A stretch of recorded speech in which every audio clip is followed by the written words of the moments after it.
Hey everybody, Crew Chief 01 here. I'm going to do a video review today on a gun that I purchased a few months back, and I'm just getting into video reviewing. And I purchased a Ruger SR1911, being the 100th year anniversary to Mr. Browning's fantastic design. I thought it would be time for me to jump to the 1911 pool. Never really had a 1911. All my friends have had them. I've enjoyed theirs. Just something I've never purchased, and thought I'd get into it today and see what y'all think about it. Got this gun about 4 months ago. I've really enjoyed it. It's an awesome weapon. Beautiful gun. I wasn't one of those that I was lucky enough that I didn't have to order it and put my name in at the local gun store for 4 to 6 months or whatever. That what I've seen on the internet, it seems to be the common thing.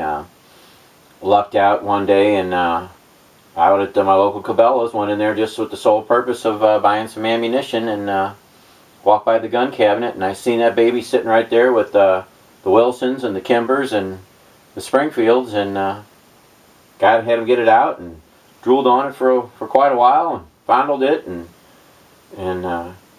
pretty much thought to myself, this would be the one I'd like to get into. Always have enjoyed Rugers. I've had many different Ruger revolvers and semi-autos, and been a big fan of Ruger my whole life, and seeing that they finally got one out where I could get my hands on it. Just had bought a gun a week or two before, so my gun piggy bank was a little low, and I'm not a real big fan on jumping on something immediately when I hadn't had it in my mind like that to buy one. Had them check, and they had got 6 in, including, well, that was including the display I was looking at. And he said they had 5 more in the back, so I went and did my shopping, went home. I don't live that far from there. Thought about it later that evening, and thought about it for a while, and got in the cookie jar and found a couple rolls of pennies and a case of bottles to return. And needless to say, I ended up affording it, and I went back, and same guy seen me and kind of giggled when he seen me, and goes, "Let me go back and get one." And and they had that one. We had one in the back and one in the display case, and I didn't want the display case, so I was lucky enough to still get one in the box and untouched by anybody else yet. So brought it home, and without any further to do, let me get this thing out and show it to you. Let's do a safety check right off the bat. Got an empty mag, and I don't know if you can see down in there, but chamber is clear, so we can go on. The gun is safe. And had a little problem at first when I first got it. I was having some failure to battery and double feeding.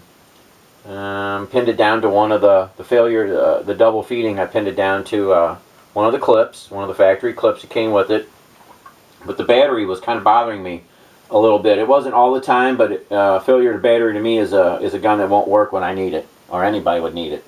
So I contacted Ruger, and being their, as they quoted, their flagship gun right now, they had me send it back immediately. They expedited it. Within a couple of days of them receiving it and getting the paperwork all through, they contacted me, and one of their gunsmiths contacted me wishing permission to run ammunition through it, and I said, go for it, whatever it takes. Reluctantly, they called me back, and they were saying they really, they weren't getting a real problem, so it started making me wonder about my ammunition. I'd run at that time probably 4, maybe 5 different manufacturers through it, S&B, some PMC, Winchester White Box, some Federal. I pretty much went through the line, to be honest, and so I wasn't thinking it was my ammunition. They sent it back. Got it back, ran some more ammunition through it, then I started getting the problems again with the double feed and once in a while battery. So I replaced the mags with some Wilson 47Ds and some Chip McCormick's. Got rid of the double feeds, and the battery thing was started kind of getting me. So I kind of pinned it down into the extractor, or maybe even a mainspring. Reluctantly, I contacted Ruger again, and they were pretty much, let me tell you right off the bat, the first and the second time, the customer service was over the top. They told me, they said if I would return it, if they couldn't fix it, and they would replace the gun with a new model. I said, that's fine. Reluctantly, I sent it back, and they replaced the extractor and the mainspring, and they polished on the back side of the chamber because it is not a ramped feed. And they polished on a little more, and they ran some ammunition. I got it back, and I ran 250 rounds more through it, and not a problem. So I believe it was an extractor or a mainspring, or maybe both. I'm not sure, but it's handled. Customer service was over the top. Since they do not have technically a warranty, they stood up to it above and beyond, and they also assured me if there's any further problems that they would replace the gun with a new model in the future if it would have to be returned. So I mean, I can't ask for more out of a manufacturer than that, and I was very pleased. Overall, I think it's a beautiful gun. It comes with a lot of features on it for the price point. It is underneath a Wilson, it's underneath a Kimber in the price, it's right there with the Springfield. It's got a really nice trigger on it, skeletonized. Hammer on it, skeletonized, very nice. It's got a flat mainspring on it. It's got a smooth front strap on it.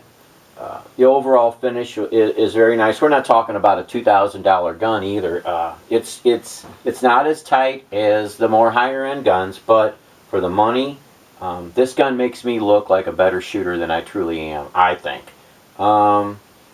I've shot it at 50 yards. I've got some 2-inch groups out there, which I was amazed. Me, I'm more into 30 or under yardage for most of my target, and they're all right there. My groups are very nice. I'm very happy with it. Just the overall finish. It's got a really nice beveled magwell on it. I like that. The grips are beautiful. They're a checkered walnut. I've been kicking it around. I'm thinking about taking them off and keeping these for the originality of the gun and just keeping them pristine. I hate to get them all banged up. I'm thinking about getting something in maybe a black rubber to contrast, but haven't gone there yet. I'm looking for ideas, so if anybody's got any ideas or something like that, drop me a line. Let me know if you got them on yours, or maybe a good idea for some nice grips for this.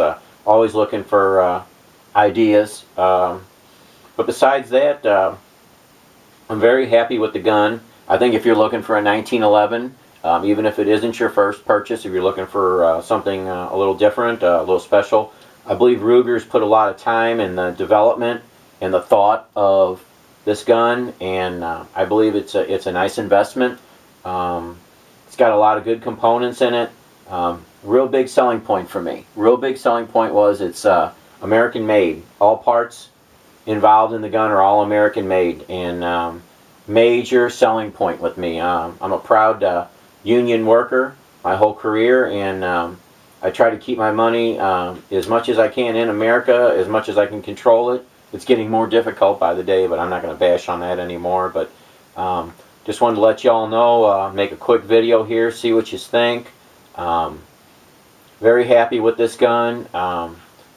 If you're looking for something that you can carry, this is a little big for me to carry. This is a full 5-inch.